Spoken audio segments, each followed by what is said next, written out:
정비 과목을 담당하고 있는 정용원입니다. 지금부터 2023년도 자동차 정비 오리엔테이션 진행하도록 하겠습니다.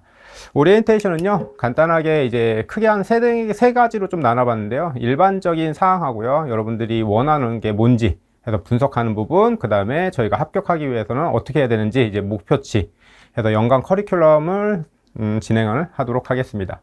우선 일반사항 부분이고요. 일반사항에서 이거는 이제 대부분들 저희 학원 오시기 전에 미리 한번 검색하시는 분들도 있고요. 그렇지 않고 이제 학원에 오셔가지고 이제 검색하시는 분들이 있는데요. 제일 먼저 저희 이제 선발 인원 및 합격선을 다들 좀 많이들 궁금해 하십니다. 그래서 요게 작년 같은 경우는 지금 보이시는 것처럼 PPT로 해서 전부 다 OT 때 알려드렸었는데, 요게 이제 글씨가 좀 작고 하다 보니까요. 지금 학원 홈페이지 접속하셔도 보실 수 있고요. 그 맨 위에 있는 것처럼 이제 저희 학원 홈페이지 주소를 찍고 들어오시는 경우도 있고요. 아니면 이제 검색창에다가 하이클래스 군무원 학원을 찍고, 그 다음에 우측 상단, 여기서 보시면은 이 부분입니다. 그래서 우측 상단 부분 최신 경쟁률 합격선 한눈에 보기, 요거 클릭을 하시고 나면요, 여기 합격 맵이 나옵니다. 합격 맵을 보시면요, 몇 년도, 그래서 보면은 2022년도부터요, 그러니까 2017년도까지 쭉 있고요. 그 다음에 9급, 7급, 그러면 여러분들이 이제 또 궁금해하는 직렬을 보실 수 있고요. 그 다음에 이제 국방부, 그 다음에 육군, 공군, 해군, 그 다음에 해병대까지 같이 다 보실 수 있고요. 그래서 여러분들이 이제 궁금해하시는 직렬이나 부분은 이제 여기 합격 맵에 오셔가지고 한번 확인해 보시면 될 거고요. 그 다음에 이제 여러분들이 제일 궁금해하는 것 중에 하나가 여기 차량 9급 관련해서요. 차량 쪽하고 전차, 그래서 선발 인원하고 이제 경쟁률 부분인데요. 2018년도부터 보면은요. 일단 그 차량 기준으로 좀 볼게요. 차량 기준으로 보면 2018년도부터 해서 2021년도 거까지 해서 계속 상승 곡선이었습니다. 선발 인원이 계속해서 증가를 했었고요. 그 다음에 올해 같은 경우는 약 한 120명 정도가 이제 좀 낮아졌고, 그 다음에 보면 이제 합격선 보면은요, 그렇게 높진 않습니다. 높진 않고요. 보면은 이제 2019년도에가 이제 79.67이 있는데요. 이거는 12월 달에 추가 채용이 있었습니다. 그래서 정시 채용을 하고 인원이 모질라서 이제 12월 달에 추가 채용을 하다 보니까 이제 미리 공부하신 분들이 좀 어느 정도 공부하신 분들이 이제 시험을 치다 보니까 점수대가 좀 높게 나왔고요. 그 다음에 추가 인원 자체도 좀 적었고요. 그러다 보니까 점수가 좀 높았는데, 평균적으로 보면 이제 합격 점수는 이제 6, 70점대 정도로 보시면 되고요. 근데 여러분들 보실 적에 작년 같은 경우 보면 뭐 41.33인데요. 요거는 여러분들 이제 필기 기준입니다. 필기 기준에 이제 41.33이 이제 합격했다라고 보시면 되고요. 원래대로 최종 합격까지 가시는 분들 보면요, 전부 다 이제 60점대 이상, 그 다음에 여기 지금 합격선 여기에 있는 점수보다요 한 20점 정도가 높다라고 보시면 될 것 같습니다. 그래서 보통 한 75점 정도 이상이 나와야지 이제 합격권이다 라고 보시면 되고요. 그 다음에 이제 여러분들이 가끔가다 이제 또 궁금해 하시는 것 중에 하나가, 내가 원하는 지역을 갈 수 있습니까? 라고들 물어보시는 분들이 있습니다. 그래서 자기가 원하는 지역을 가고 싶으신 분들은 일단 합격선 점수가요, 대략 한 90점대 이상 정도 나오고 면접을 어느 정도 잘 보신다라고 하면요, 일지망으로 많이들 가실 수 있습니다. 그 다음에 이제 밑에 보시면 이제 전차 부분인데요. 전차 같은 경우는 어차피 인원 자체가 그렇게 많지는 않아요. 인원은 그렇게 많지는 않은데, 점수대는 이제 그러니까 차량 쪽하고 거의 비슷비슷하고요. 참고로 차량 쪽이 2021년도부터 그러니까 계속 증가하고 2021년도에 좀 많이 뽑고, 지금 2022년도에도 인원수가 좀 됩니다. 이렇게 좀 인원수가 되는 이유 중에 하나가요, 여러분들 이제 군대 갔다 온 남성분들 같은 경우는 아실 겁니다. 그래서 군대에 가면요, 어디 부대를 가도 이제 차량은 무조건 있습니다. 차량은 무조건 있고요. 과거에는 이런 차량 정비나 운전을요, 이제 일반 사병, 요즘에 이제 용사라고 부릅니다. 요즘 이제 일반 사병들이 이제 다 정비를 하고 운전을 했다면요, 이 부분을 이제 군무원으로 대처하고 있습니다. 군무원으로 대처하고 있고, 일부는 이제 부사관으로 대처하다 보니까 인원수는 계속 증가할 거고요. 향후에도 어느 정도의 인원수는 이제 계속 확보를 하지 않을까라고 생각을 합니다.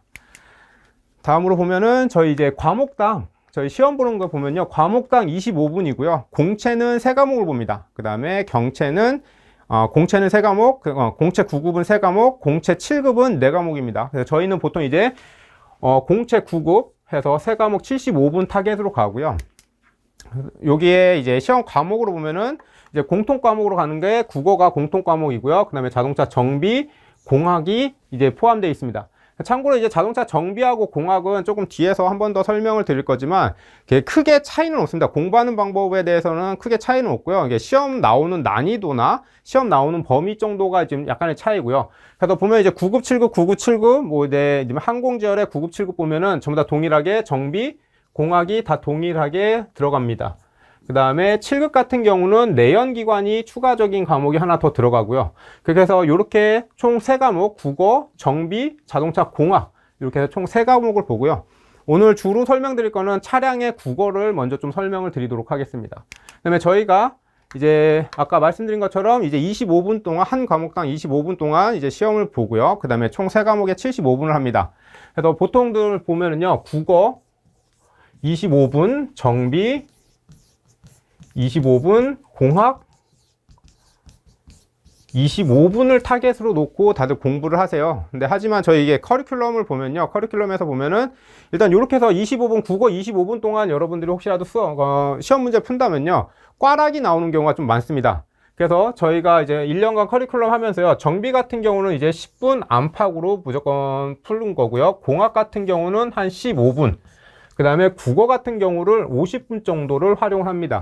50분 정도로 활용을 해가지고 50분 정도 활용해서 일단 국어 점수가 일단 보통 이제 한 70점 이상 정도 나오게끔 저희도 이제 유도를 하고요. 그 다음에 정비공학 같은 경우는 이게 10분, 15분씩 시험을 보더라도요. 좀 빠르게 보는 거죠. 25문제를 10분 또는 15분 동안 풀어야 되는 거니까 이렇게 빠르게 진행을 한다라고 해도 여러분들이 평균적으로 이제 80 이상 또는 90 이상 정도를 맞게끔 아마 진행을 할 겁니다. 그래서 요거는 이제 커리큘럼 내에서 이제 문제 풀면서 이제 여러분들의 문제 푸는 속도를 점점 빠르게 진행할 수 있도록 저희가 지금 커리큘럼은 되어 있고요.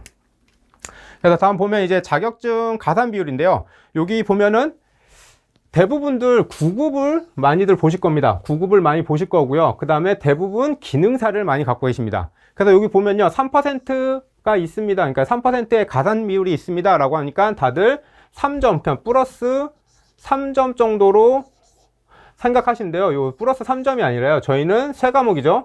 3과목이기 때문에요. 3점 해서 총 9점이라는 점수가 들어갑니다.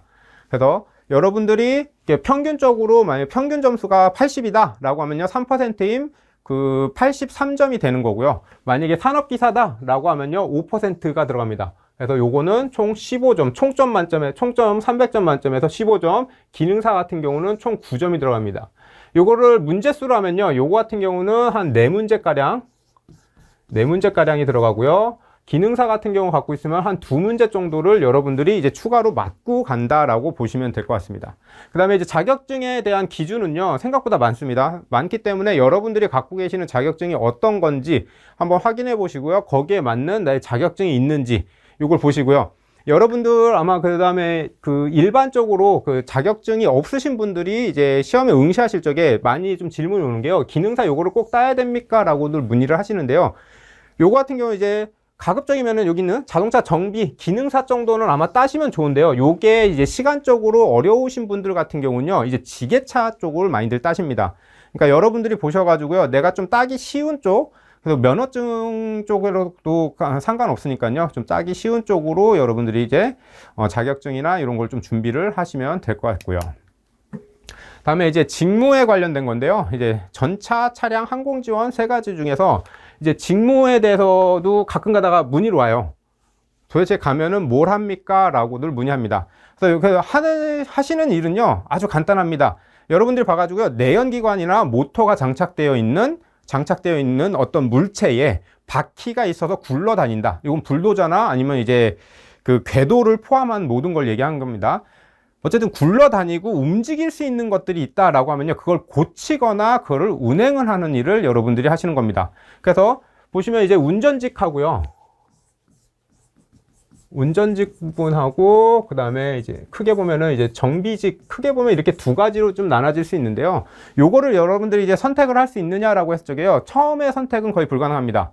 여러분들이 1지망, 2지망 해서 지역은 어느 정도 선택은 가능하지만 그 지역에 가셔가지고 그 부대에 가셔가지고 나는 정비를 하겠습니다. 나는 운전을 하겠습니다. 요거는 좀 힘들고요. 하지만 보시면 이제 대부분들 정비를 생각하고 가셨는데 운전직으로 가시는 경우도 덜어 있습니다. 운전직으로 가서 이제 운전직으로 가시는 분들 같은 경우는요.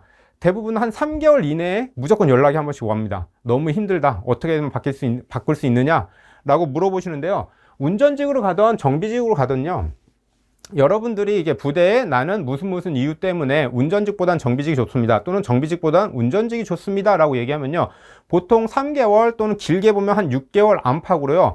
그 사람의 업무 능력을 한번 판단하고 나서 이제 이직이 가능합니다. 그래서 학원 학생들 중에서요. 이게 운전직으로, 그러니까 여기 차량 쪽으로 갔는데 운전을 조금 무서워 하시는 분들이 있어요. 그래서 그런 분들 같은 경우에 이제 맨 처음에 이제 운전직으로 발령이 났다가 한 3개월 또는 6개월 있다가 정비직으로 가시는 분들도 있고요. 반대로 정비를 받았는데 나는 운전을 더 하고 싶다 라고 해서 요청을 해서 좀 일정 기간 지나고 나서 운전직으로 바뀌시는 분들도 있고요. 그 다음에 운전직 같은 경우는 보면 이제 대부분들 운전직 가면은 처음에 되게 힘들어 하는 게요. 하루 종일 운전을 한다라고 판단을 하기 때문에 많이들 힘들어 하십니다. 근데 보면은 많이들 운전을 합니다. 근데 보통 군무원이라고 하면요. 보통 한 공구시죠. 9시부터 업무가 시작을 합니다. 9시부터 업무를 시작해서요. 보통 15시에 업무를 마감하고요. 그 이후에는 기본적인 자기 정비 시간입니다. 요 중간에는 반드시 그 점심시간이 중식시간이 어쨌든 들어가 있고요. 중식시간은 대략 1시간 반 정도가 되고요. 그래서 요게 처음에 운전직 가신 분들 보면요. 이제 아침에 출근하자마자 내가 어떤 차를 배차를 받고 어디를 가야 되는지 이게 맨 처음에는 익숙치 않기 때문에 조금 힘들어 하시는데요. 한두 달 정도 하고 나면요. 이것만큼 편한 건 없다라고들 하십니다. 그 다음에 이제 정비직 같은 경우도 마찬가지고요. 정비직 같은 경우는 내가 오늘 고쳐야 될 차가 뭔지, 아니면 말 그대로 급하게 고쳐야 될 차들은 없었습니다. 미리 내가 이제 스케줄대로 이제 쭉 진행을 하고 혹시라도 내가 정비를 못 한다 라고 했을 경우에는요. 이제 상급 부대로 더 올려 보내던가 또는 이제 외부에서 이제 지원을 받거나 합니다. 그래서 요런 게 직무에 관련된 건요. 크게 보면은 그냥 움직이는 모든 것들을 여러분들이 고치거나 또는 운전을 한다라고 보시면 되고요. 항공 지원도 마찬가지입니다. 항공 지원도 마찬가지고요. 항공 지원 간다라고 해서 꼭 비행기 쪽으로 간다 요건 아니고요. 항공 지원으로 가시면은 이제 비행기를 움직이기 위해서는 어쨌든 거기에 특수 차량들이 있겠죠. 그 특수 차량들을 일단 수리하는 업무 또는 이제 운전하는 업무로 보시면 될 것 같습니다. 네, 다음에 이제 분석인데요. 이 분석은 여러분들이 이제 Q&A 온 것들, 그래서 자주 오는 부분들 하고요. 그 다음에 정비는 어떤 거를 배우는지, 그 다음에 정비하고 공학은 어떤 차이가 있는지 좀 보도록 할게요. 우선 Q&A에서 많이 오는 게요. 비전공자인데요, 가능할까요? 라는 게 생각보다 많습니다. 반대로 전공자인데도 가능합니까? 라고 물어보시는 분들도 많은데요. 일단 비전공자인데 가능할까요? 라고 물어봤을 적에요. 이 부분들은요, 저 보통 얘기하는 건요. 최소 준비 기간을 한 6개월 정도 잡습니다. 6개월 정도 잡고요. 그 가급적이면은 비전공자분들이시면요. 한 10개월 정도 저희 커리큘럼대로 그대로 가시면 제일 좋은데 이게 보통 한 12월 또는 1월 달 정도에 연락을 많이 오다 보니까 그래서 6개월 정도도 이제 어느 정도 가능성은 있고요. 그래서 비전공자분들 같은 경우는요. 일단 크게 정비와 공학으로 나눠서 보면은요. 정비와 공학으로 나서면 점수대로 보면요. 정비 같은 경우가 점수가 좀 낮게 나오는 경향이 있고요. 공학이 생각보다 높은 점수가 나옵니다. 요게 이렇게 나올 수밖에 없는 게요. 비전공자분들은 이제 차를 잘 모르세요. 차를 잘 모르시다 보니까 정비 같은 경우는 문제 자체가 부품을 알아야지만이 풀 수 있는 문제가 대부분이에요. 반대로 공학은 어느 정도의 시스템의 이해도가 필요한 부분이기 때문에 그 다음에 이제 문제 자체도요. 정비 같은 경우는 되게 단순하게 나오고요. 공학 같은 경우는 약간 좀 장문의 글로 글밥이 좀 많이 나옵니다. 그래서 읽다 보면은 생각이 나는 공학 문제가 조금 더 쉽게 비전공자분들은 접근을 하실 수 있고요. 반대로 이제 정비 같은 경우는 좀 어렵습니다. 어려운 게 단순 암기 부분이 조금 더 많기 때문에. 그다음에 이제 비전공자 같은 경우는요. 6개월 정도 잡고 보통 한 2개월에서 3개월 내에 전공자 초보 정도의 수준까지 올라가라고 하고요. 그 다음부터는 전공자하고 비슷하게 그 점수 커리큘럼을 같이 따라갑니다. 그래서 그거는 뒤에서 나올 그 점수 관리 체계에서 아마 좀 더 여러분들 보시면 될 거고요. 참고로 이제 비전공자 저희 학원에서 보면은요. 전공자보다는 비전공자 합격률이 더 많습니다. 이게 전공자분들 같은 경우는 이제 마인드 자체가 나는 전공을 했기 때문에 기본적으로 60점은 넘을 수 있어 라는 것 때문에 공부를 많이 안 하세요. 그러다가 이제 국어 같은 거에서 꽈락이 나오거나 아니면 이제 점수 떼서 좀 모질라는 경우가 가끔 생기니까 요거는 이제 비전공자분들이 오히려 좀 기간이 한 6개월 또는 한 10개월 정도의 준비 기간이 있다면요, 비전공자분들이 훨씬 더 유리하다라고 볼 수 있고요. 다음에 이제 여성 지원자들 합격이 있나요? 라고 물어봅니다. 여성 지원자 합격 생각보다 많습니다. 그래서 초창기, 그러니까 말 그대로 2019년도, 18년도에는요, 거의 없었다라고 보면 되는데요. 2020년도부터는 여성 지원자분도 이제 덜어 있었고요. 이제 합격자분들도 있고, 이제 실무에서 이제 정비나 아니면 이제 운전을 하시는 분들도 있습니다. 그래서 여성 지원자 같은 경우는, 이게 뭐, 여성이기 때문에 안 뽑는다, 이런 것보다는요, 일단은 여성과 남성에 대한 차이는 없습니다. 차이는 없는데, 여러분들이 이게 약간의 좀, 그건 있을 거예요. 정비를 하는데 중량물을 들어야 되니까 나는 너무 힘이 없다라고 하면요, 미리 합격하기 전에 여러분들이 이제 그 준비를 하는 과정에서 이제 약간 체력도 좀 길러 주시고요. 어느 정도 좀 기계하고 친숙하게 가면은 좀 이제 좀 충분히 합격할 수 있지 않을까, 최종 합격까지 갈 수 있지 않을까 생각이 됩니다.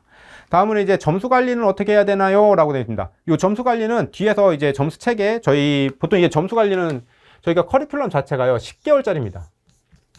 10개월짜리인데 보통 이제 10개월 풀로 들으시는 분이 생각보다 적습니다. 그래서 보통 제일 많은 게요, 6개월 정도입니다. 그래서 6개월 정도라서요, 요거는 점수 관리 같은 경우는요, 여러분들이 들어오시면은 저한테 Q&A로 한번 물어보시면 돼요. 그래서 Q&A로 물어보실 적에 저희 홈페이지에서 보면요, 그 Q&A 부분이 있으니까요, 그때 이제 인터넷 강의를 수강 중인 누구누구다, 그 다음에 자기는 전공자, 비전공자 해서 이제 기본적으로 저한테 이게 점수 관리는 어떻게 되느냐, 공부는 어떻게 되느냐, 이걸 물어보실 적에요, Q&A에서 주시면은 제가 양식 같은 걸 하나 보내드립니다.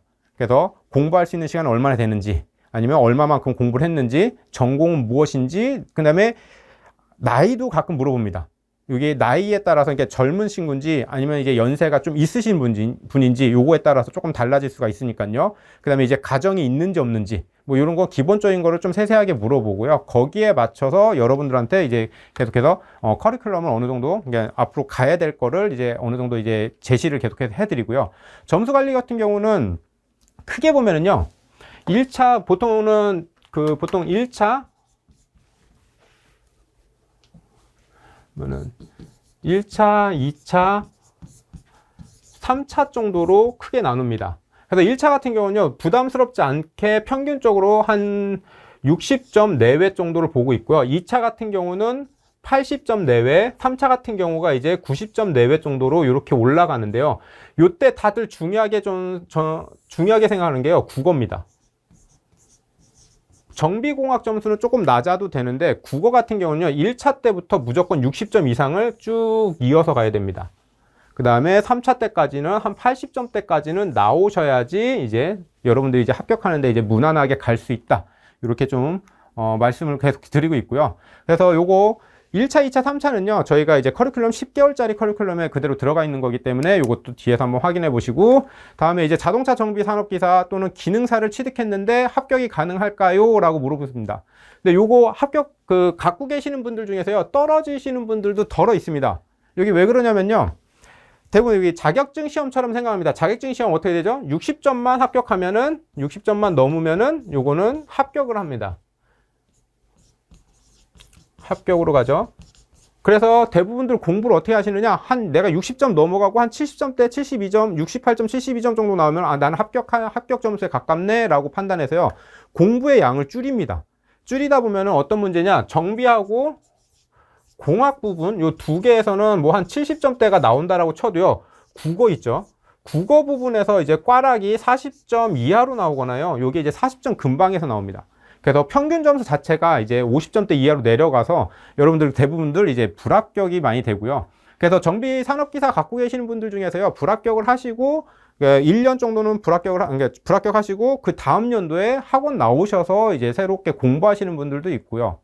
그래서 요 자격증을 갖고 계신다라고 해서 뭐 합격이 가능할까라고 했을 때 자격증처럼 자격증처럼 생각하면은 어쨌든 불합격이라고 볼 수 있고요. 자격증이 아니라 나는 그냥 차를 잘 모르는 사람이다, 그다음에 공부의 시간은 하루에 한 10시간 이상씩 한다, 이렇게 마음 먹고 들어오신다면은 뭐 자격증이 있든 없든 요거는 무조건 합격으로 가실 수 있을 겁니다. 그래서 요게 이제 재작년부터입니다. 재작년부터 제일 많이 들어오는 질문 중에서 4가지만 좀 뽑아봤고요. 그다음에 이제 정비 목차인데 정비 목차를 보면요. 엔진 시스템, 셰시 시스템, 전장, 그다음에 차량 법규, 그다음에 친환경 차량으로 나눠집니다.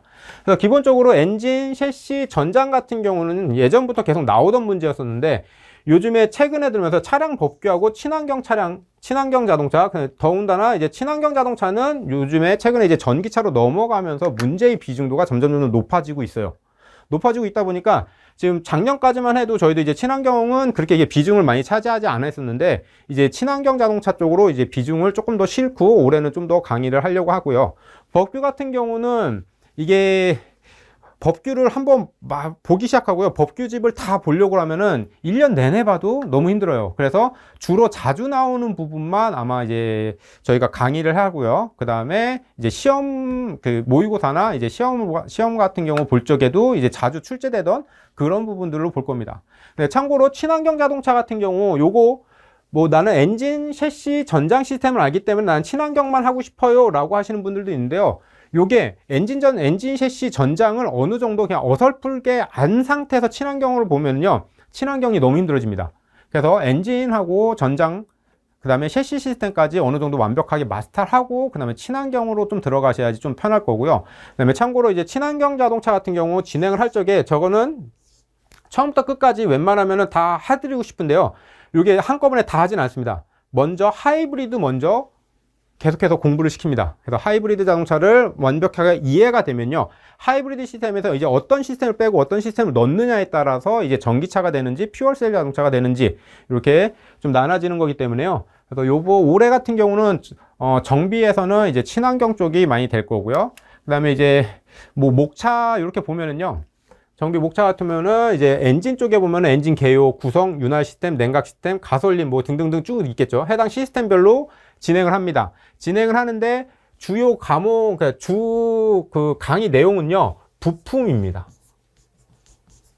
부품, 어떤 부품은 어디에 장착되어 있는지, 만약에 윤활 시스템에는 어떤 부품들이 있는지, 그 부품이 하는 역할은 뭔지, 요게 아마 정비에서 주가 되는 이제 교육 내용이 될 거고요. 그 다음에 이제 공학으로 넘어가면은 그 시스템적으로 어떤 부품이 고장이 났을 때 요 시스템에 미치는 영향들은 뭔지 해서 전체적인 시스템을 이해하는 부분은 이제 공학에서 진행을 할 거고요. 정비에서는 해당 부품이 정확히 어디에 있고 어떤 역할을 하는지가 아마 주가 될 거고요. 그 다음에 정비와 공학의 차이를 되게 많이 물어봅니다. 정비와 공학의 차이를 많이 물어보시는데요. 솔직히 말하면요. 정비하고 공학의 차이는 저는 없다라고 생각하는데요. 이게 접근하시는 게 이제 조금 다르긴 하더라고요. 그래서 여기서 보시면은 약간 좀 복잡하게 시스템적으로 설명이 되어 있고요. 여기는 단순하게 부품만 나와 있죠. 요거 그림처럼 동일하게 공학과 정비를 나누시면 됩니다. 그래서 공학 같은 경우는 간단하게 시스템 이해입니다. 시스템 이해고요. 정비 같은 경우는 각 부품의 명칭, 위치, 역할, 그 다음에 조립 방법 등, 이게 정비하는데 어떤 걸 조심해야 되느냐, 그 다음에 이거 조립하는데 어떻게 조립해야 되느냐, 얘는 어디에 장착되어 있느냐. 말 그대로 예를 들어서 여기 있는 이제 타이어 부분들, 그 다음에 여기에 있는 게 엔진이고, 여기 있는 게 조인트, 등속 조인트 부분입니다. 그래서 저희는 이런 등속 조인트는 뭐, 여기에 지금 정확히 나오지 않는데, 변속기에 이렇게 연결이 된다, 라고 되어 있는 연결이 된다. 라고 그냥 단순하게 설명, 그 다음에 해당 위치, 그 다음에 이렇게 어디에 장착이 되어 있는지를 설명을 한다면요. 혹시라도 여기 공학에서 등속 조인트 부분이다. 그러면 프런트, FF 타입 같은 경우는 여기 안쪽에 설치가 되어 있고 얘가 하는 역할이 뭐냐. 만약에 회전을 하면서 일정한 속도로 회전할 수 있고 각도를 변환할 수 있고 길이를 변환할 수 있는 거다라고 했을 때는 또 어떤 부품이다. 뭐 이런 식으로 약간 좀 시스템적인 내용이냐 아니면 그냥 단순하게 그냥 부품에 관련된 내용이냐 이렇게 여러분들이 이해를 하시면 되고요. 이해하시면 되고 그 다음에 요거 공부하실 때도요. 공학을 먼저 할지 정비를 먼저 할지 좀 고민을 하시는 분들이 있는데요. 여러분들이 이게 전공자분이시고요. 전공자고 나는 그 자동차의 부품에 대해서 많이 알고 있다 라고 하면요. 공학을 먼저 접근하셔도 괜찮고요. 근데 대부분들은요. 그 전공자 분이셔도 이제 정확히 부품에 대한 내용을 잘 모르시는 분들이 생각보다 많습니다. 그래서 처음에 얘기하는 건 전 정비 쪽을 먼저 공부하셔라. 그리고 나서 정비에 있는 부품들이 이해가 되면은 그 부품과 부품을 연결시킨 다음에 시스템화 시켜서 공학으로 넘어가라 라고 얘기를 하거든요. 그래서 이것도 점수로 보면요. 정비 같은 경우는요. 보통 이제 70에서요. 최대 80점까지는 올릴 수 있습니다. 정비공학 두 개 평균으로 본다면요. 여기 70에서 80까지는 정비만 하셔도 어느 정도 70에서 80까지만 올릴 수 있는데 여기보다는 더 올라가야지 여러분들이 이제 편안하게 합격을 할 수 있겠죠. 그래서 7, 80점대 되고 됐다라고 판단이 되면요, 공학으로 넘어가서 여기서는 대략 한 90점 이상까지 올라갈 수 있게끔, 그래서 시스템에 대한 이해도를 더 높여주는 높여주는 거다, 이렇게 보시면 될 것 같아요. 그래서 다음은 이제 문제를 좀 볼 건데요. 그래서 문제 나오는 것도요, 이렇게 나옵니다. 공학과 정비. 여기 지금 이게 OT를 보실 적에 이제 비전공자분들은 여기 보면은 지금 노크 센서라는 단어가 하나 들어갔는데요. 노크 센서라고 하면요, 잠깐 앞에서 간단하게 좀 설명을 드리면요, 노크 센서는 엔진 여기 옆쪽에 실린더 블록에 장착되어 있고요. 얘는 노킹을 감지합니다. 이상 연소를 감지해서 요 신호를 엔진 ECU 쪽으로 보내줍니다. 뭐 이런 식으로 강의를 해요. 요게 정비하고 공학하고 거의 비슷하게 강의를 합니다. 그러면은 요거 내용을 갖고 정비하고 공학하고 각각의 문제로 만든다면요, 정비 같은 경우는 말 그대로 엔진의 진동을 감지하는, 즉 노킹이 발생했을 때의 진동이 발생하는 거, 요 진동을 감지하는 건 뭡니까? 라고 하면요, 간단하게 노킹 센서 이렇게 체크가 된다라고 하면요, 공학은 요 노크 센서가 고장이 났을 때, 또는 이 노크 센서에 대한 설명으로 올바르지 않은 것, 또는 노킹 센서에 대한 설명으로 올바른 것 해서 해당 시스템에 대한 내용들을 나옵니다. 그래서 글밥만 봐도 글밥이 많고 적고로 좀 나눠질 수가 있는 거죠. 그래서 이게 한 5년 전, 6년 전에 시험에서는요, 정비하고 공학이 계속해서 뒤집어져서 나왔습니다. 하나는 공학이 힘들었으면 하나는 정비가 힘들었고, 아니면은 이제 그 다음에는 정비가 힘들고 공학이 힘들었었는데, 최근에 나오는 한 2년 전부터는요, 공학이 글밥이 많아지면서 약간의 그 난이도가 조금 높아졌고요. 정비 같은 경우는 단순하게 그 해당 부품의 위치, 설명 정도만 알고 계셔도 이제 충분히 문제를 풀 수 있을 정도로, 문제를 풀 수 있을 정도의 난이도로 조금 낮아졌다라고 보시면 되고요. 그래서 요게 지금 공학과 정비의 차이 정도로 보실 수가 있고요. 다음으로 저희의 이제 연간 커리큘럼입니다. 연간 커리큘럼은 이제 차량 전차의 정비 파트에 이제 연간 커리큘럼 하고요. 점수 관리는 이제 어떻게 되는지, 그 다음에 여러분들이 최종 합격하기 위해서는 어떤 방법을 써야 되는지, 요거에 대해서 좀 설명드리도록 하겠습니다. 연간 커리큘럼 같은 경우는요, 저희가 지금 진행하고 있는 거는 총 5단계입니다. 기본 이론, 집중 문제 풀이, 심화 이론, 집중 문제 풀이 2, 그 다음에 동형 모의고사로 갑니다. 그래서 기본 이론 같은 경우는요, 대략 한 52강, 그 다음에 집중 문제 풀이 1하고 2로 지금 나눠져 있는데요, 요 두 개를 합치면은 거의 한 80강 정도가 됩니다. 그 다음에 심화 이론 같은 경우는 이제 여러분들이 말 그대로 기본 이론이 끝나고 문제 한번 풀고, 요런 스타일로 나오는구나, 요걸 안 상태에서 내가 얼마만큼 알고 있는지에 대한 설명을 할 거고요. 그래서 기본 이론 같은 경우는 저희가 이제 8월 달부터 개강을 해서요, 대략 한 12월 요때쯤 끝납니다. 요때쯤 끝나가지고 이제 기본 이론 52강이 될 거고요. 기본 이론을 진행할 적에 정비 쪽하고 공학 쪽하고 거의 좀 이렇게 비슷하게 연계되는 부분들이 좀 있을 겁니다. 그러니까 여러분들이 어떻게 보면 공부하실 적에요, 정비 공학을 같이 공부하시면서 이게 이제 정비 쪽을 먼저 공부하셨으면은 공학으로 가서 다시 한번 복습한다라는 생각으로 이렇게 해서 공부를 하시면 되고요. 그러면 기본 이론 하실 적에 여러분들이 이론 부분이기 때문에요, 저는 여러분한테 보통 공부할 적에요, 이해를 먼저 하시고요, 그 다음에 암기를 하셔라 라고 합니다. 그래서 이해가 먼저, 그러니까 이 부품은 어떤 역할을 하는 거네, 그러면 이 부품의 명칭은 뭐네, 요거는 어디에 붙어 있네, 이렇게 갔으면 좋겠는데, 요게 일단은 되면은 좋고요. 요게 안 된다라고 하면요, 반대로 암기하고 이해를 하셔도 상관없습니다. 부품들을 다 외워놓고요, 이 부품들을 그냥 이해를 하시면 돼요. 그냥 시스템화를 시키시면 되는 거고요. 그리고 요거 기본 이론 진행을 할 적에 여러분들이 또 하셔야 될 게 회독입니다. 회독, 저희 같이 강의할 적에 쓰고 있는, 그러니까 강의할 적에 하는 뭐 1회독 말고 여러분들이 이제 개인적으로도 뭐 한 2회독, 3회독 정도는 이제 충분히 기본 이론에서 좀 진행을 하셔야 되고요. 그리고 기본 이론이 끝나고 나면요, 그 다음에 집중 문제 풀이 1과 심화 이론, 집중 문제 풀이 2 이렇게 들어가는데, 요거는 좀 많이 겹칩니다. 요거는 이제 보통 이제 커리큘럼에서 저희가 2단계 정도로 보고 있고요. 집중 문제 풀이 1 같은 경우는 여기 이제 보통 저희가 집중 1은 기능사 정도의 문제 난이도 수준으로 갈 거고요. 그 다음에 집중 문제 풀이 2는 산업기사 문제풀이 정도의 그 수준으로 갈 예정입니다. 그래서 기능사 같은 경우, 여기 집중문제풀이 1 같은 경우는 올해부터는요, 단원별로 일단 진행을 할 거고요. 단원별로 진행하고, 요거는 50분에 저희 목표는 50문제입니다.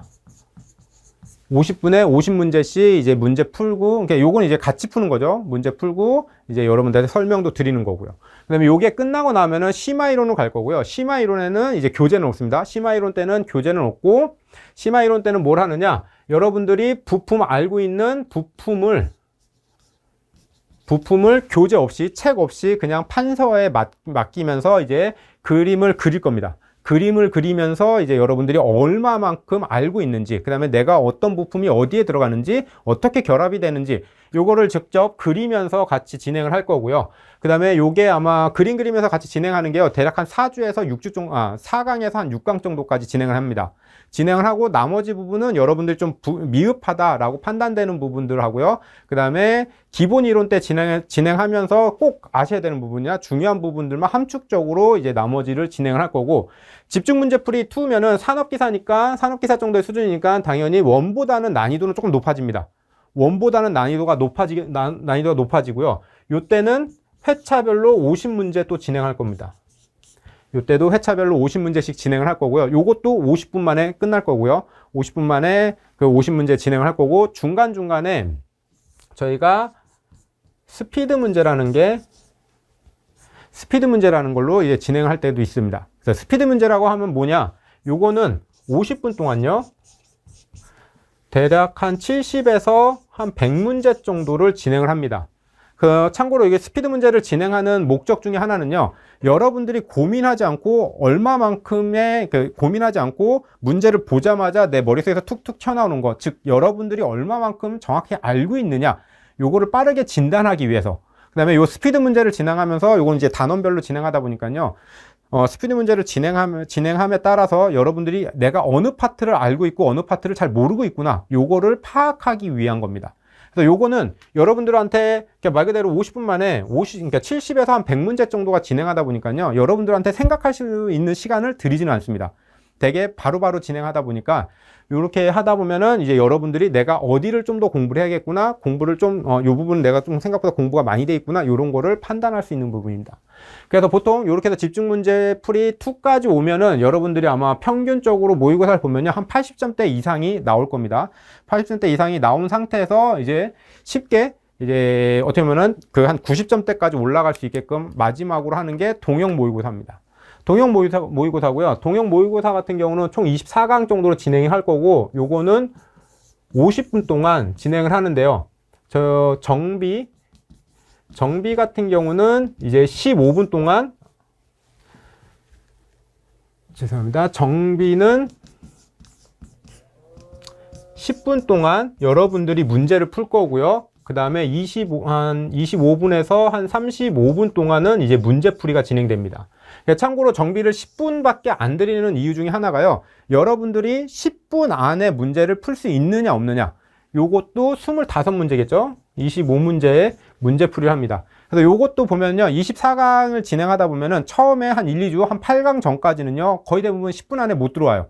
10분 안에 못 들어오고요. 들어온다라고 해도 점수대가 이제 80점대 이하면은 이제 여러분들이 요때 이제 보셔야 되는 게, 나한테 발생하는 내가 실수를 주로 하는 부분이 뭐냐, 그 다음에 내가 얼마나 어떤 부분을 계속해서 놓치느냐, 요거를 파악하기 위해서 10분만 딱 드리는 거고요. 그 다음에 요게 아마 여러분들 가시면서 이런 실수 부분이 줄어들면서요, 이제 정비 같은 경우는 이제 92점이나 96점, 많게는 이제 100점까지도 이제 나오는 경우도 덜어 있어요. 그래서 여러분들이 이제 이런 그 동형 모의고사에도 마지막 주에는 최대한의 실수를 줄이면서 여러분들의 평균 점수를 높여준다, 이렇게 보시면 될 거고요. 그 다음에 이제 저희 커리큘럼 하면서 이제 점수는 어떻게 관리하느냐, 요건 참고로 10개월짜리입니다. 10개월짜리이기 때문에요, 이게 처음에 뭐 한 3개월 남았을 때 들어오신 분이 요거 방법대로 가시면은 절대 안 됩니다. 절대 안 되고요. 저희 이제 처음에 들어오시는 분들 같은 경우는 그냥 우스갯소리로 딱 얘기를 해요. 국어는 한 4일, 공학은 하루, 정비는 하루 정도 하고, 휴식은 하루만 해라. 그래서 일주일에 6일 정도 공부를 하고, 그 다음에 하루 정도는 쉬어라 라고들 많이 합니다. 그 다음에 국어에 대한 포지션이요, 처음에는 4일로 놓습니다. 4일로 놓는 게, 솔직히 정비공학 같은 경우는 그렇게 크게 공부를 안 해도요, 기계에 대해서 조금 아시는 분들이 아마 시험을 보시면요, 한 50점대 이상은 늘 나오세요. 근데 내가 기계는 처음 본다 라는 분들은 이제 뭐 한 20점대, 30점대 나오는 경우도 덜어 있는데, 그래서 일단 정비공학보다는요, 여러분들이 나중에 여기 어떻게 보면 합격 점수 이렇게 가기 위해서는요, 국어가 먼저 탄탄해져야 됩니다. 그래서 저도 이제 뭐 정비 쪽 강의를 하긴 하는데, 그러면 정비를 좀 많이 하세요라고 해야 되는 게 맞지만, 여러분들이 가야 되는 거는 이제 최종 합격이겠죠. 최종 합격까지 가려면요, 기본적으로 국어가 받쳐줘야 됩니다. 그래서 국어에 거의 대부분의 시간을 쏟고요, 쏟아서 국어를요, 60점 이상 또는 70점까지 가면 좋겠죠. 그러니까 60점 이상을 계속 유지를 하셔야 됩니다. 그래서 국어에 최대한 많은 시간을 투자를 하시고요. 그리고 나서 일주일에 한 이틀 정도는 정비하고 공학에 투자를 하시고요. 하루 정도는 푹 쉬셔도 됩니다. 요게 저희가 이제 8월 달에 시작을 하면은 이제 12월 달까지, 즉 기본 이론을 진행할 때는 이렇게 한 4일 중에 6일 정도를 쉬시면서, 그러니까 7일 중에 6일 공부하고 하루 쉬시면서 평균적으로는요, 한 60점대를 유지하시면 됩니다. 그리고 나서 기본 이론이 끝나고 나서는요, 2단계로 넘어갑니다. 2단계로 넘어가게 되면은 이제 저희가 이제 문제풀이 1 정도가 들어갈 겁니다. 문제풀이 1이 들어갔을 때는 이제 상황에 따라서 좀 달라지긴 하겠지만, 휴식 기간을 이때부터는 넣지 말라고 합니다. 이때도 휴식 기간을 넣지 말라고. 이때 휴식을 넣지 말라는 건 말 그대로 일주일 내내 공부하라는 뜻이고요. 그러니까 여러분들이 요 정도 투자할 만한 가치는 충분히 있습니다. 그래서 이때도 보통 2단계까지 넘어온다라고 해도요, 국어 점수가 들쑥날쑥 약간 좀 불안불안하세요. 그래서 국어에 대한 시간을 더 쏟아라. 그래서 국어는요, 최소한 70에서 한 80점대가 유지가 돼야 됩니다. 70에서 80점대가 유지가 돼야지 내가 국어에 대한 그 투자 시간을 그냥 말 그대로 4.5에서 2일로 줄이더라도요, 그 국어 점수가 떨어지지 않습니다. 계속 유지가 됩니다. 유지가 되고, 그 국어 시간을 줄인 시간만큼 정비하고 공학에다 하면은, 정비하고 공학은요, 이렇게 한 3단계 넘어갈 때쯤에, 그러니까 요 정도가 되면요, 요게 문풀 2 정도 나올 겁니다. 문풀 2 정도 진행할 때쯤에 정비하고 공학에 약간은 좀 더 많은 시간을 쏟으면요, 여기서는 그냥 급격하게 올라갈 수 있는 걸 좀 볼 수 있죠. 요게 대부분들 나오는 시나리오가 되는 거고요. 그 다음에 여기 파이널 모고입니다. 여기 마지막 4단계는 그냥 말 그대로 파이널이고요. 파이널 구간에 딱 진입을 하게 되면요, 여기서는 이제 실수 문제입니다. 실수 문제 여러분들이 계속해서 잡아나가면요, 여러분들이 이제 아마 시험 문제 같은 거 풀고 나중에 다시 한번 이렇게 리뷰 같은 거를, 문제집을 보면서 리뷰 같은 걸 하시면요, 아, 내가 알았는데 틀린 문제네? 이건 내가 잘 알고 있는데 잘못 생각해서 틀렸네? 또는 번호를 잘못 적었네? 라는 문제가요, 보통 적게는 한 3개에서요, 많게는 한 5문제 요 이상도 나오십니다. 그러니까 요 문제들을 말 그대로 실수하는 요 부분들을 다 잡아주는 게 마지막 파이널 가서 아마 여러분들하고 같이 진행을 할 겁니다. 그래서 요 때가 진행하는 게 정비 10분, 공학 15분 안에 25문제 계속 푸는 거, 요거를 연습을 할 거고요. 지금 요거 보신 그래프는 그러니까 아주 그냥 평균적으로 노멀하게 올라가는 친구들을 볼 수 있고요. 반대로 진짜 공부를 그동안 한 번도 안 하셨던 분들, 또는 정비 쪽을 모르시는 분들, 차량을 모르시는 분들, 기계를 잘 모르시는 분들 같은 경우는요, 시작점 자체, 요거 그래프를 보면 시작점 자체가요, 한 20-30점대에서 포진돼서 시작을 합니다. 언제까지 가느냐? 보통 그 시험 보기 한 3개월 전부터 가다가요, 한순간에 올라갈 때 이렇게 올라갑니다. 그래서 밑에 계속 머물러 있다라고 해서 여러분들이 뭐 너무 좀 내가 떨어지는 거 아닌가, 내가 좀 이게 잘못 선택한 거 아닌가, 이런 생각은 하지 마시고요. 대부분 가다가요, 문풀 2 정도가 끝나는 시점이나 문풀 2 중간 정도에서요, 갑자기 점수가 올라갑니다. 근데 한번 올라간 점수는 떨어지진 않아요. 떨어지지 않는 게, 이게 이제 여러분들이 아예 공부를 놓으면은 떨어지겠지만 계속해서 공부를 유지하고 있기 때문에요, 한번 올라간 점수는 크게 떨어지지 않습니다. 이렇게 가는 친구들이 있는가 반면에, 요거는 이제 비전공자가 보통 요런 추세를 좀 많이 그리고요. 전공자분들 같은 경우 어떻게 되냐면요, 시작점 자체가 70 이상입니다. 70 이상이고요. 요때부터 좀 올라가서 80점대 간 다음에요, 요 상태에서 그대로 갑니다. 크게 나아지지 않아요. 왜냐면은 나는 전공을 했고, 자격증을 땄고, 그동안 난 이렇게 공부를 했기 때문에 정비의 점수는 높아질 수는 있으나 공학의 점수가 높아지지 않습니다. 그 다음에 국어도 그렇게 상승이 또 많지도 않아요. 이건 평균적인 거. 를 보는 거기 때문에요. 뭐 꼭 그렇다라는 건 아니지만 대부분 이렇게 나오고요. 지금 보시는 녹색 선 자체가 저희가 추구하고 있는 커리큘럼에서 추구하고 있는 부분이라고 여러분들 보시면 됩니다.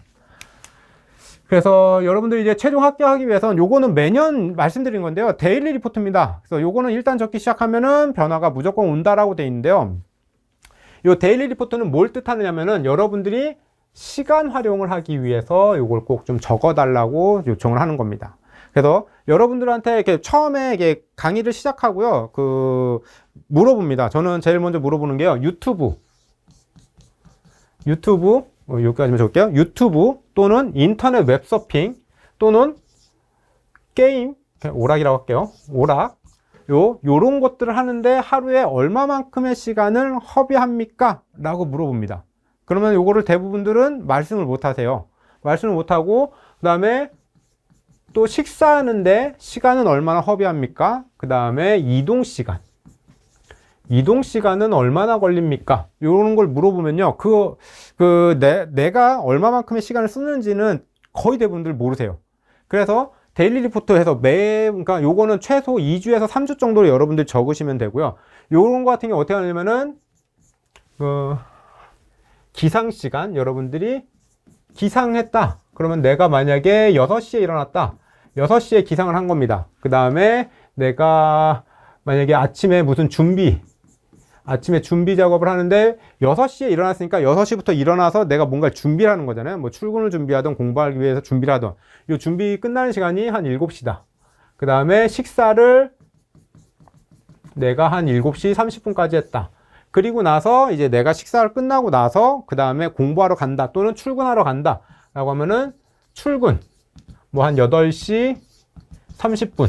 그러면은 여러분들이 식사 시간은 30분이 걸릴 거고요. 내가 출근하는데 이동하는 시간은 1시간이 걸릴 거고, 일어나서 준비하는 데까지 시간이 보통 1시간이 걸릴 거고, 이런 식으로 날짜를 그냥 쭉 적습니다. 여러분들이 어떤 이벤트가 있을 때마다 그냥 말 그대로 흡연하시는 분은요, 담배 피러 가는 시간 요거 체크하시면 되고요. 참고로 흡연하시는 분들은요, 보통 하루에 한 갑이면은 20개 피죠. 20개 피고요. 하나 피는데 대략 한 3분입니다. 3분이고 여기에 이동하는 거리 뭐 하면은 대략 한 아파트에 사신 분들 한 5분 정도 나오더라고요. 이렇게 해서 보면요, 요거 160분입니다. 160분이고요. 160분을 다시 시간으로 환산하게 되면요, 거의 3시간이 좀 안 되는 최소한 2시간 반 정도는 여러분들께 흡연에 그냥 버려지는 시간이에요.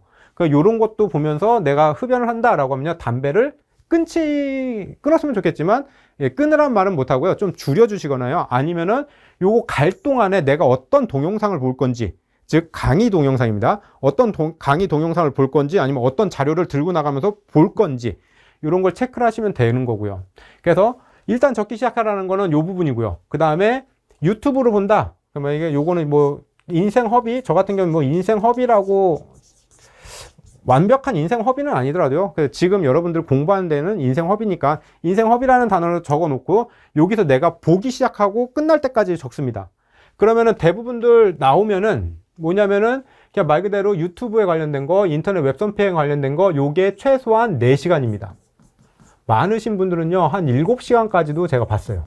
4시간에서 7시간 정도까지 이제 시간을 그냥 허비를 하는 거죠. 이런 분들하고 또 얘기를 하면요, 그냥 공부할 시간이 모질라요 라고도 얘기합니다. 그냥 아침에 뭐 한 9시, 10시에 일어나서 유튜브 보고 아침에 천천히 준비하고 하루에 한 3, 4시간 공부하고 그 다음에 저녁 때 자기 전에 유튜브 보다가 공부할 시간이 없어요 라고도 하는데, 이런 유튜브 보는 시간들만 다 줄여도요, 여러분들 공부할 시간은 충분합니다.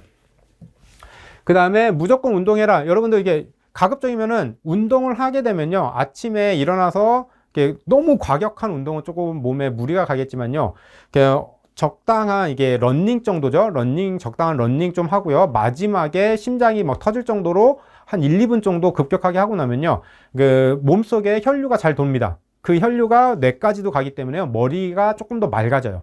그렇기 때문에 공부하시기 전에 좀 운동하는 거를 일단 추천을 드리고요. 그 다음에 이제 본인 성향에 따라서 공부 방법을 찾으셔야 됩니다. 제가 요거는 아까 암기하고 나서 이해를 하든지 이해하고 나서 암기하든지 요 둘 중에 하나는 여러분들 하셔야 돼요. 나는 이해도 좀 이해력도 떨어지고 암기도 잘 안 돼요 라고 하면요, 그냥 도전 자체를 하지 마시고요. 혹시라도 도전을 하셨다라고 하면요, 암기가 조금 더 내가 자신 있다. 그럼 암기 일단 다 외우세요. 다 외우고 나서 얘네들 조합하고 이해를 하시면 됩니다. 그게 아니라 암기하는 거에 나는 암기보다는 좀 이해력이 좀 더 나은 것 같아요 라고 하면은 일단 시스템을 다 이해하고 그 다음에 그 부품들을 쪼개면서 암기하시면 됩니다. 그리고 많은 문제를 풀어봐라. 요거 같은 경우는 저희가 아마 정비공학 전부 다 통틀어서 아마 저희가 1년 동안 과정을 진행하면서 문제 푸는 양을 한번 보게 되면요. 한 3,000에서 한 4,000 문제 정도 풀 겁니다.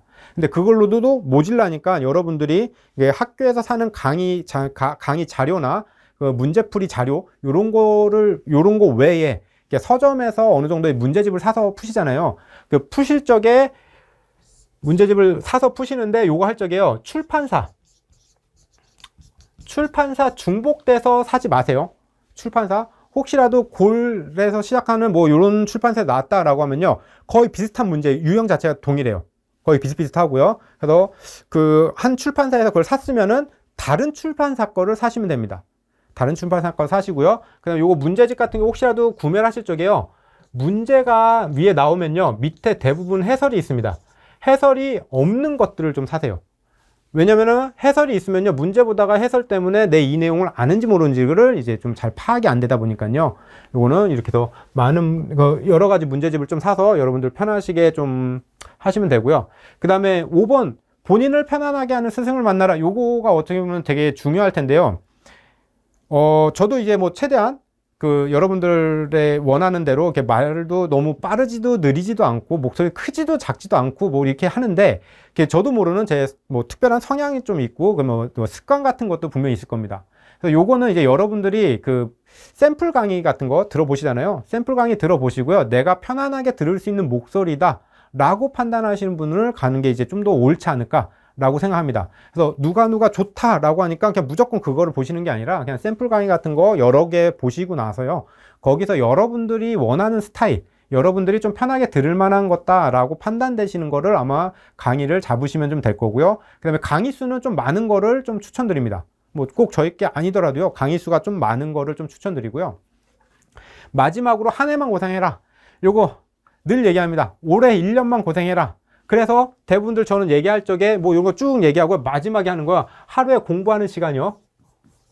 공부 시간인데요. 여러분들 공부하는 시간들 보통 물어보면요. 저는 공부해 본 적이 없습니다. 또는 저는 한 3시간, 4시간 정도밖에 안 됩니다.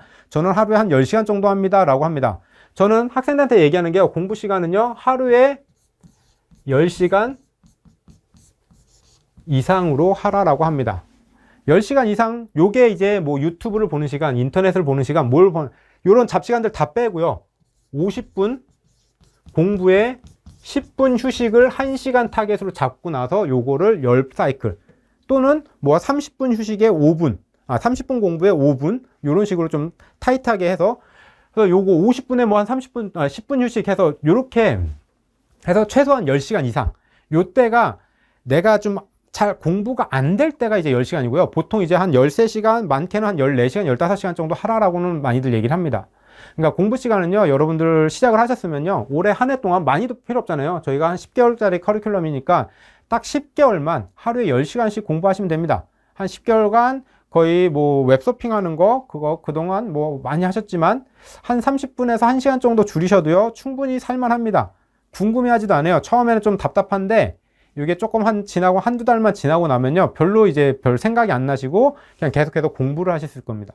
요거 공부를 하실 적에 여러분들이 나는 집에서 하는 게 편하다? 집에서 하십시오. 근데 아니면 나는 이게 독서실이 편하다? 그럼 독서실 가서 하시면 되고요. 근데 이제 공부하실 적에 단순히 막 이렇게 외우거나 하지 마시고요. 여러분들 이제 공부 방법 이게 중간중간 좀 많이 설명을 드리는데요. 설명하듯이, 내가 나한테 설명하듯이 해서 한 해 동안만 그냥 고생을 좀 하시면 좋을 것 같아요. 이렇게 하면은 이제 최종 합격을 다 하시고요.